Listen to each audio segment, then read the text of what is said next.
Sweat the wash me, no people. Me say me have to open it and leave it one side for go and drill because me cannot take this in. Me just forward for your mask and come back, put some peppermint in it and put it on because trust me, me couldn't take the scent.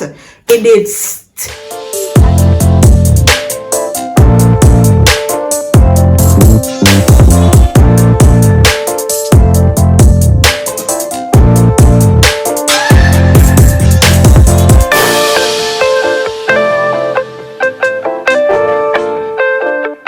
Experience as a nursing student.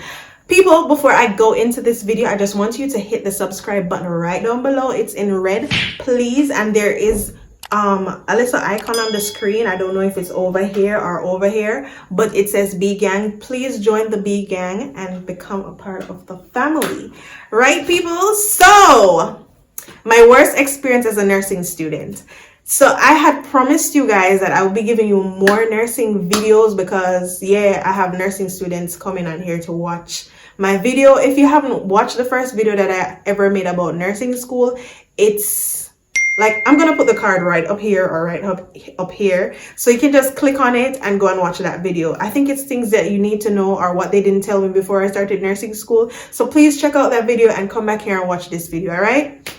So if you want to be a nurse or if you want to go to nursing school, there are some things that you have to endure. And trust me, I did not know that I would have to endure some of these things, right? So first of all, we were on rotation, and rotation is like when you get sent to the hospital to take care of patients. Basically what you do as a regular nurse, but you're a student and you don't get paid for it, right? So yes. Anyways,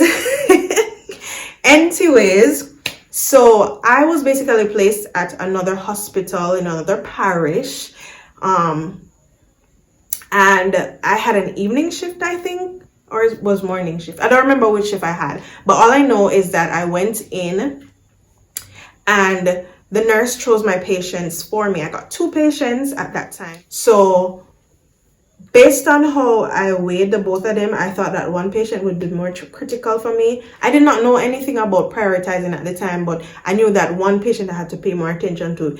And even more so, I was fascinated with that condition more than the other one because the other person was like going home the next day or something like that. So basically, the patient came in because he was having some, he started feeling bloated after a few days, like about 3 days, to the accident and emergency department, and he was admitted because obviously the food I'm eating and digest. Him now pass no stool, nothing. Stool mean, things from the other end there. Yeah, so we're just gonna call it stool. Right? So after I read his docket, which is his records, his patient health records, I realized that it's something to do with the gastrointestinal system, right? So the first observation that I made was that he had an NG tube, which is a nasogastric tube, a tube from your nose that goes on to the who am I about myself? It's basically a tube that goes from your nose and goes straight down into your stomach, right? Most of the time, no, why am I at a phone a ping off? Most of the times when a patient gets that, they're supposed to be fed with it, but he had it on drainage, like free drainage, which means say whatever is in there, they're trying to get it out of his stomach, right? So I said, all right, that's the patient they're gonna give me, no problem. I went over there, I asked him some questions, I asked him how he was feeling, I asked him if he was having any pain. Of course, he would be on like IV fluids because he's not eating anything, he can't drink anything, he can't take nothing by mouth. So of course, I have to check if him IV fluid will go and whatever. I checked it was going, no obstruction or nothing, right? So he was basically fine. The only thing was that the contents in the bag, because it would be drained into a bag, it was looking a bit discolored. It doesn't look like regular gastric content. It looked like when you blend up collard greens or callaloo, that's how it looked. Because he's a Rastafarian. He was a Rastafarian man, so therefore he ate mostly greens, I think, so it was green. I don't even want to think about it, people. Just bear with me. For the nursing students out there, this is not supposed to gross you out, because if this gross you out, you're not meant to be there, okay? But anyways, so long story short, because I want to keep this as short as possible. Long story short, people,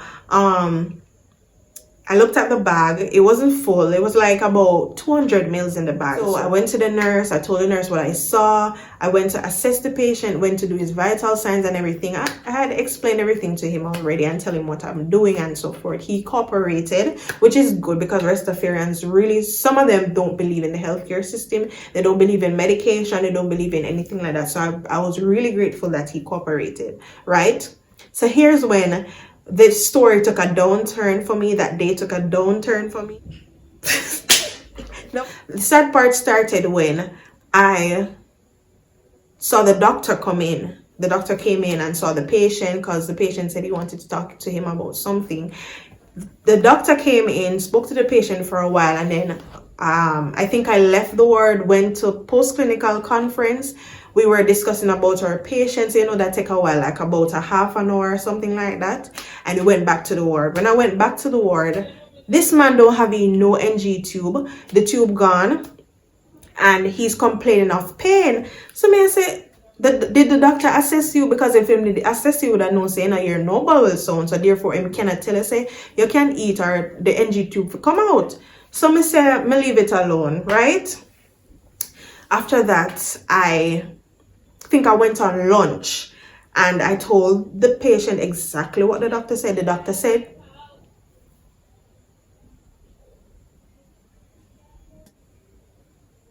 I told the patient exactly what the doctor said. The patient can eat food, but small amount, not a lot, and he can basically drink a lot of fluids. Him stop the IV fluid, everything else stop except for the UCAT. I say, all right then, fine, because the nurse, everything that I found, I told the nurse and I documented it. So there's no way that doctor could have looked at my notes and then write that plan, which no make no sense. So me leave it alone. I went to the nurse and I told the nurse she know, because she saw when he put the order in the docket. So I say, all right, fine, let me leave it alone, because me just in a second year, me don't know. I went on lunch, came back. The patient called me and said, I feel pain in my abdomen. I feel a lot of pain. And him don't know if him can bear the same way he did feel when him just come in. When I assessed him and I felt his abdomen, it was very firm. No bowel sounds. He passed a little urine, more than what was in the bag before. But him just looked sick. Like, you know, when he just looks sick, him like in pain, him guarding him abdomen, everything. So I went to the nurse. I told the nurse and she said, we need to call the doctor to come back. At that time, I don't think the doctor was even far. He just stepped outside. The patient drank some water. He ate a few peanuts. But he said after he ate it, he just didn't feel well. He was like, him abdomen feels stiff, him belly feels stiff, and him don't like how him feel. Him feel like when him just come. So I said to the nurse, I honestly don't understand how I told you all of that, and then you allowed the doctor to write this plan, because right now me get very facey and bringle, you know, because I'm my patient. And when the doctor did come, would I like for the to talk to the doctor? Because if I was there, the doctor could not have made that order and it execute, because the nurse, well, the doctor can take out the NG tube, but more than likely it would be the nurse to take it out. So I was there upset. I said, I'm leaving it alone. The doctor called, I think the doctor came back on the ward and said, repass NG tube. That time I didn't do a NG tube before, so the nurse asked me if I could do it. I told her I couldn't because I never passed one before. Of course we do it in the lab, but come on, we need first-hand experience, and this was an emergency. When I say emergency, I mean emergency. The man did in a pain. You could have seen him in a pain. So I never want to be the one to do it, and then at the end of the day I feel pressured to do it the right way and it come out wrong, and then You understand what I'm saying? Me under pressure for do it basically. People may approach I'm giving NG tube. But anyways, me all teach people how to do NG tube. When me after that encounter, I think I did it again and me all that teach somebody to do it. Ask me to do it now, I don't remember. But yeah, me know the basics of giving an NG tube. But anyways, you see when that nurse passed that NG tube, people, she said she was going on lunch, and when she did go on lunch, me call her. She came to me, did the NG tube, we did everything, cleaned up. Afterwards, I turned my back to go and document, because everything that you do for the patient, you have to write it in their health record. Sat there recording, and one mind just say, go check on the patient and see if he's alright, because he must get some relief from us passing the NG tube for him to for the fluids to drain in there. People say when I go, a good thing so I go the time when I go, because the bag full so till it could have burst. When I say full, I mean the bag full till it. I've never seen that bag to the full capacity yet, and I first me see to the full capacity, people. You see when I go and I see it, I had to run for a pair of gloves. I had to run for the container from the sluice room. The sluice room is like somewhere where you dump like bodily fluids and them something there. I had to run there, get the bucket. It's like a bucket looking thing, but it's tall like this, and you can calculate. You can see how much fluid is in there. I'm gonna go for the something. It's when I empty out everything, people, it's like 1000 cc. 1000, more than 1000 cc. I think I did 1500 cc did in the bag, and trust me, people, me never see that it all move past the part where you can actually see like the calibration on the bag, so you know say really full. People, it's when I bust the bag. It's when I bust the bag, people. It's in tinky. People, me never smell nothing so stinking in my life. And it's like, you know, as a nurse, you cannot be the one to say, oh, this smells so bad, because then again, the patient is going to feel a way about it. And keep it to myself. I'm deep down, you know, people, I want vomit, you know, I want throw up, you know, people, I feel bad, you know, like cold sweat, they wash me, you know, people. Me say, me have to open it and leave it one side for go and drain, because me cannot take the scent. Me just forward for a mask and come back, put some peppermint in it and put it on, because trust me, me couldn't take the scent. It did stink. I just think it's something. People me think it's stinker than number 2. As I got up above me, me think it's stinker than that. That drive me crazy. So I went into the bathroom, not the bathroom, in the sluice room with it, to throw it away. I said, God Almighty, hold my nose, because you see, if me if I dispose of this in here, I'm gonna surely smell it. And I was there standing up with it for a while, like me wall it out. So I stand up with it for a while, and I said, God, do me a beg, you know, make this dash a special for me, because I would have stayed for life. Like, I couldn't go in a no car or nothing, because I would have just done for the day. But at the end of the day, I had on my apron, but if that catch my shoes, me done. I would have just shrivel up. But I just shrivel up and just escape in it. People, when I throw that something, people, me just throw it one time, and I say, me start stagger away. Me say, no, sir, something can't think, sir. No, people, just talking about it now, me just remember the scent. It was so foul smelling, like, oh. People, when me tell you, say it smelled at the worst smell me ever smelling in my life. Like, it was so stink.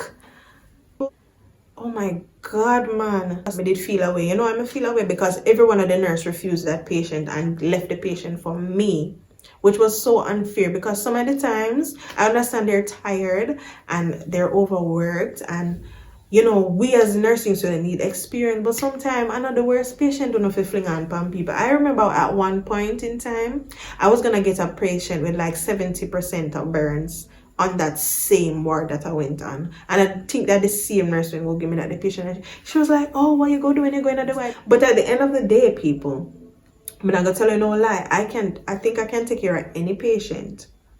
Because me think me go through it all and me face it all, so I can't take care of any patient. And to be honest with you, I've had other experiences, but the fact that, oh my god, I've had so many bad experiences. My batchmates can tell you. They might look in the comment section and say something they don't say, but people want to don't say it because eventually I'm gonna make them, I'm gonna make my YouTube family know. But yeah, there are so many bad experiences that I've had as a nursing student. I've been bullied. This was my worst experience. Also selling the tripods. If you're a YouTuber and you want tripods, please ensure that you hit me up on Instagram. Accessories and Me, Made by Bree. Thank you so much for watching.